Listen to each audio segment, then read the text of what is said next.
right, you guys want to see madness? Check this out. This place is nuts. People here with food.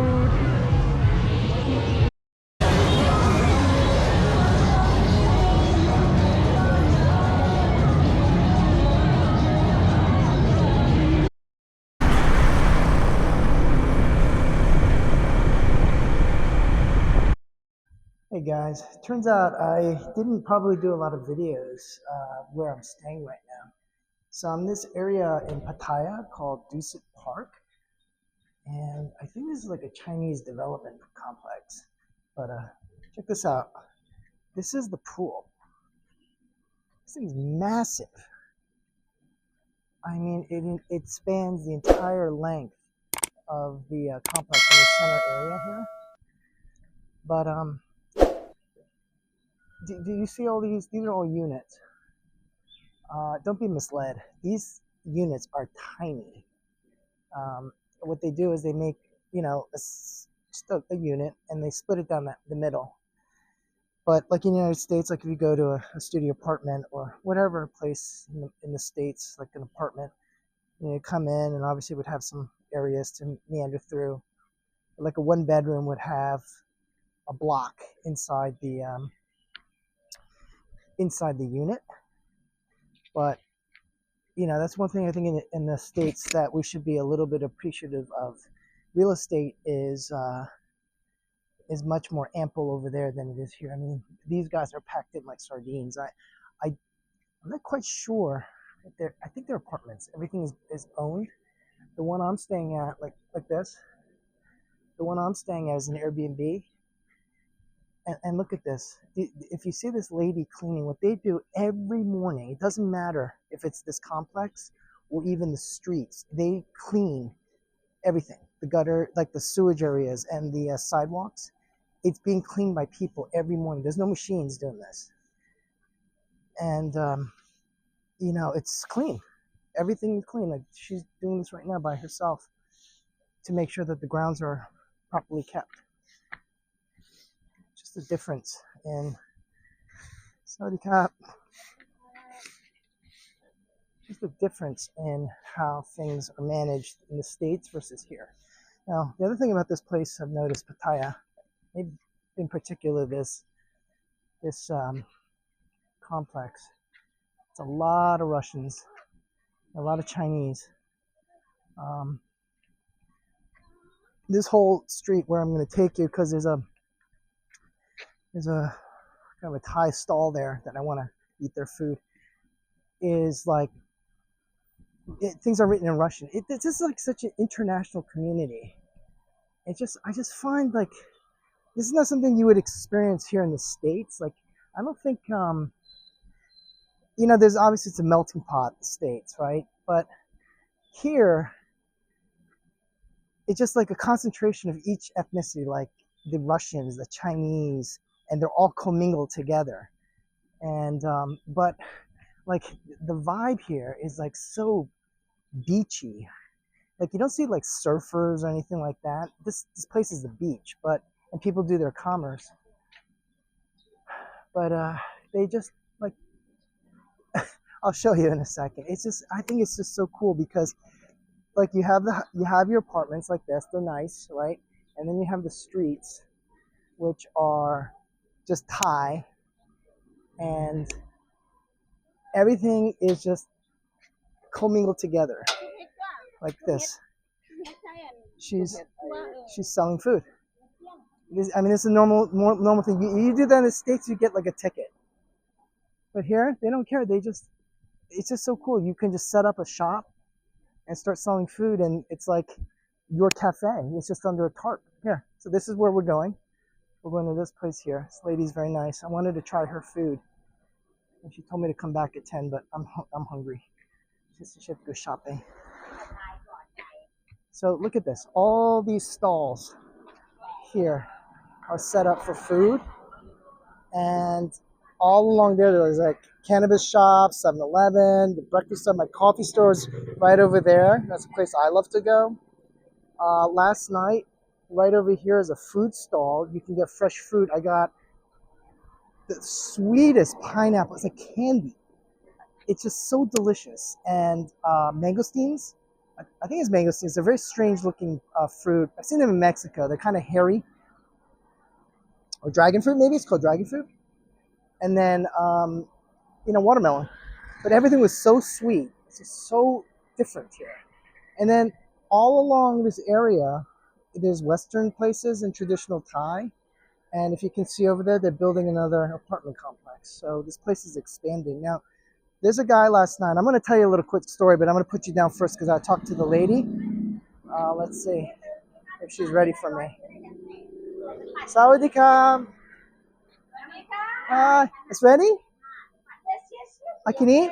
Okay. That egg out. It's pink. It's an Easter egg. Outside is pink, inside is black. Wow. Okay. Okay. Thank you. All right.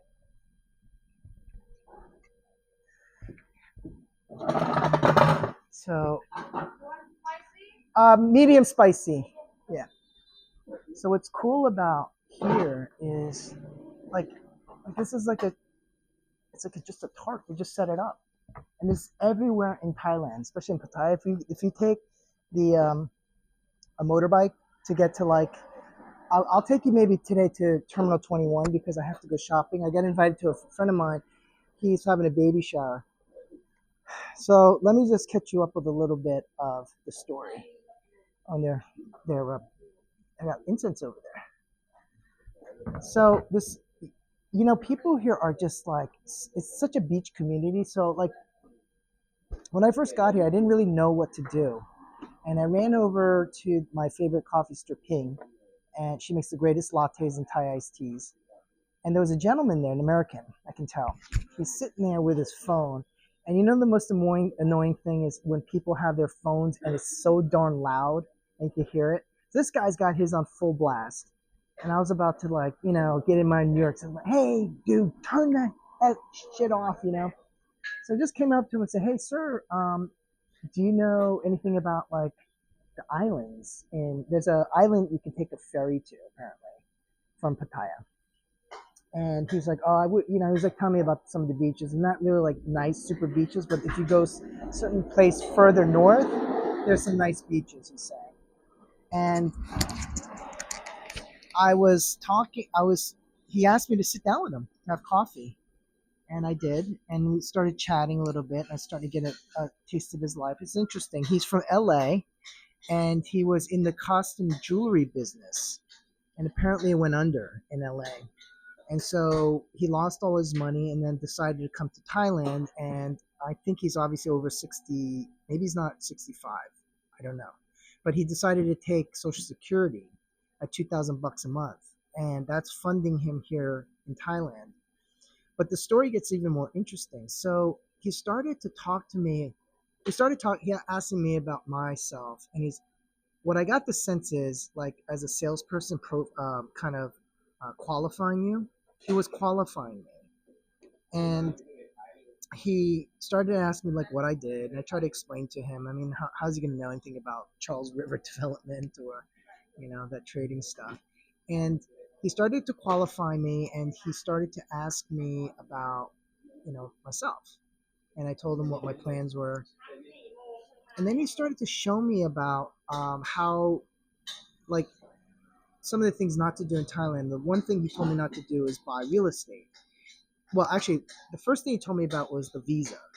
And I said, really, do you have that 10-year visa? There's a 10-year visa out right now. And he says, no, I just have a guy that just does it for me. And I said, really? Like, what do you mean by that? And he's like, well, it's under the covers, under the table. And I'm like, I didn't really understand what that meant because apparently you have to have a certain amount of money parked in a Thai bank account and leave it there. But what he told me was that in some cases, it's very hard to get the money out because, like, there have been cases here in Thailand where expats had their bank accounts just closed without any notice. And that's really scary because the amount of money you have to park in these accounts is about $15,000 US. And he's telling me that a lot of the expats, somehow that money just disappeared. And then he told me not to buy real estate here. He says because um, despite the fact that the buildings are really nice, a lot of things don't work. And so he bought a penthouse um, condo in Bangkok. And the week that he's deciding to rent it out, it's like at the 25th floor or something higher than that. The week he decides he wants to rent it out, the elevator stops working. You can only go up to the 15th floor and then take 10 flights up. So just imagine you're lugging your luggage up there or food, groceries. And he says it was the worst experience of him owning that. Then he starts going into a bit more, some stories with me. And turns me on to this thing called Gomez, Stock Market Gomez or something or other. I'll look at, I'll give the proper link. In fact, I did a YouTube short on it. And I look at the stuff, and it's all penny stocks, like small caps. And would you look at this already? Just came out. And that looks good. It's probably going to burn my stomach. But I was dying. I was dying for some Thai food. I was dying for some Thai food today. I don't know why, because last night I had some Lebanese food. It was really full, but I'm really excited to eat this. It's been a while since I had some Thai food, so I'm gonna turn this off. I'll tell you the rest of the story about Stock Market Gomez in a moment, and this other thing he turned me on to. I think it's just worth talking about, just because it's part of the experience here, but something to be wary of as an expat. So this egg is kind of, I don't know how she made it, but it's like black, and it's gelatinous. It's really really good. And I put in some of this hot sauce, and I'm already starting to get hot. But man, she knows how to cook. This is good stuff. So, so I want to tell you a little bit more about that story. He starts showing me this stock tips from this guy Gomez, stock whatever. And the dude's got a WordPress account, and also he is got a YouTube channel, and he publishes all his stock picks on a Google Sheet. So I checked it out, and this guy starts selling me. Well, the story begins that he lost all his money, and then he started to do like investing of sorts. He's lived in Thailand, I think, for 24 years, I think, or maybe 44 years. And he started getting involved with Bitcoin. And apparently he bought Bitcoin at 12,000. And you know, it is about 112,000 today. I don't know how much he owns, but he starts showing me his phone, which has like portfolio balance of something. He starts showing me his portfolio balance, but it's funny. His phone is a little bit antiquated, on top of which the fonts were so big, so I couldn't see the entire screen, nor could I tell what app it was. But it was, it was a substantial amount of money in there. Not like millions, but for a single guy at his age, he had enough. He was comfortable. The other thing was he started showing this calendar. Now, I'm gonna warn you. I don't want to body shame anybody. This dude looks like Harvey Weinstein, and just imagine for yourself. But he's telling me about what I asked him, because I told him I was doing the retirement channel, and I started asking him, like, what are you doing here? So I'm retired, etc. I said, oh, I do a retirement channel, and I'm why I'm here is to set it up and explore and to learn the culture. Never gonna learn the language, and then he starts talking to me about that, and that he's retired, and that he made all his money through Bitcoin, and that's how he's able to retire. But on top of which, I asked him what he does during the day. It's like, how did you set up your retirement? And he shows me his phone calendar, and the thing is, like, from 8 to 5, fully filled out. And it's interesting because every day he does a massage. He says for an hour and a half. Sometimes he goes twice. He does a little bit of exercising.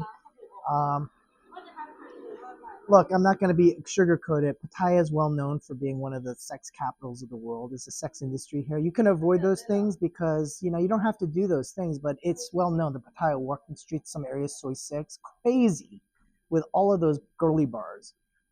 And so he's got like a thing, what he calls a system of meeting different women every day, or hiring them, for example, to get a massage and then some ancillary services. Okay, so imagine you can put it together. And then he's telling me about how he tracks it, keeps a database. I mean, I don't know. It's a little bit perverted if you ask me, but whatever. Starts talking about how he does Bitcoin, tells me about this stock and tries to sell me on it. It's a company in the United States that's got a contract for buses for cameras using AI to be able to. It's sort of like a toll. If you they notice your face and you haven't paid the ticket, it's going to automatically bill you. And I didn't really look into it, so I'm not going to butcher it. But they got a large contract in Canada.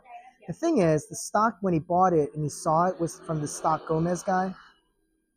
He was Stock Gomez at the time of his announcement on his WordPress site was saying to do it at a buck 20.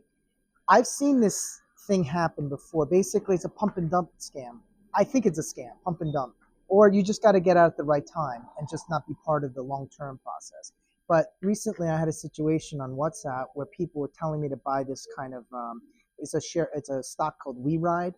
It's in Saudi Arabia, Uber.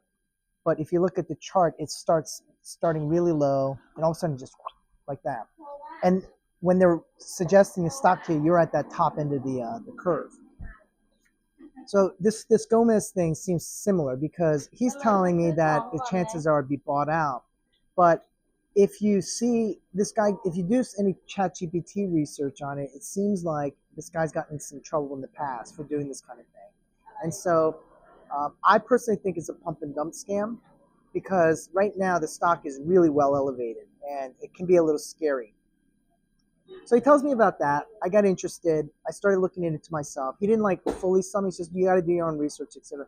Then he tells me about the Bitcoin thing and that he's meeting a friend of his that is going to talk about how this works because he starts selling me on this idea of using what's called cryptex. And what cryptex is essentially, if you think about it like in the mainstream financial products, it sounds like an annuity because basically what it is the bank funds this pool of money and then they start using that as collateral to buy the Bitcoin, but then they kind of partition it out to other people to provide the liquidity. The liquidity is provided by the people buying cryptex. And what you do is you sign up on this website. He gave me $100 of this token, but you can only spend it at cryptex. And so he funds me 100. I buy the cryptex. He gets a 15% commission on the cryptex. That provides a liquidity apparently because that one token then is a collateralized by that pool of monies by the bank is what they say it's the bank. And then basically like an Amway kind of multi-level marketing scam situation, not scam. I don't know if it is, but basically it's like if you get somebody else, you will get their 15% and then everything gets kicked up to the top. They get, I think, 1% above. So for example, if you have many levels deep, you get 15% at your level, and then everybody else is somewhere along the way, 1% of 1% of 1%. And then that, if you can keep on signing up more people, obviously you make a lot of money because what happens is those tokens are generating like almost interest compounding. And after 3 years, they're like futures contracts. After 3 years, the amount of contracts of these tokens you have, along with the ones that you bring in with other people, that then generates like a lump sum payment after, depending on the length of the contract. Now, I said to him, sounds like a Ponzi scheme. He's telling me it's not because we do some research out there. There's no negative press. And even if you do a YouTube search about people doing this, it's the same thing too. There's no negative press on it. I don't know. My friend who I met here, a friend of mine, he lives in Pattaya, and I started telling him about this thing. He said, stay far clear away from it. Start far clear of all these kinds of scams. There's tons of people doing this. And the more disconcerting thing about what's happening is that it's a Westerner doing it to other Western people. Like I know about these scams, like it's called skin the pig, butcher the pig. It's all this social engineering to get you to date, build trust, put bulls money in, and then they scam you later. The one I did with the rewrite, same thing. I saw another one where they want you to sign up for an app. They want you to dump money into the app, and then they run away with it. And that's what this seemed to do because what this guy was telling me is like, what's there to lose? I'm giving you the money. Okay, so that's a valid statement. He did give me $100 worth of this thing. And I'm supposed to, in order to do it correctly, you should do the same to the other person. But as you start to dig in a little bit more and more, it just becomes apparent that these are like Westerners trying to scam other Westerners. Because especially me, he knew. I mean, I don't look like I'm from here. He knows I'm not because I talk to Ping and she tells me that he comes there all the time. So very interesting thing going on here in Thailand. There's another YouTube here, Greeny Travels. I talk to him every once. He says, stay far clear of that. Don't do it. And when people come up to him, he doesn't even listen to what he says. So that's a lesson to be learned here that I learned that there are a lot of scammers here in Thailand. Um, it is kind of the wild, wild west. Like the thing with the visa that I was just explaining, he's saying that he has ways to circumvent the visa process by people like kind of greasing the authorities to give you the the visa at a reduced rate, and you don't have to put the money in. You just get the visa stamp. And then the second thing is, like for example, the driver's license. I was asking him about getting a scooter, and he says that basically he can't. The test is in Thai. You basically go to like the equivalent DMV. You give him like 2,000 baht or something like that, and then there's a macro that runs on the system that will then start doing the test scores for whatever the testing answers. I mean, Thailand seems like it's a wonderful country, but when it comes to the laws, you're not going to get the same kind of recourse you do in the United States. That's a good thing and a bad thing because here everybody's lawful for the most part. The average citizen very lawful. As far as like traffic goes, I mean they don't give a hoot. But it does work. Everything does work. I don't see any violence here. I haven't seen one fight. I don't see anybody raising their voice, and it's very nice. People come and help you. Yesterday, I got lost at Terminal 21, and I sat down next to some young lady, and she was talking with her husband, and she's helping me. And then the husband was helping me too. They're using their phone and like trying to help me with stuff. So really, really nice, but got to be really careful about all the things that go on here, especially the Westerners. Like I said, I don't think it's the Thai that are doing much. It's the Westerners, especially the ones because there's really no economy here. And I've heard situations where expats come and they just blow through the money.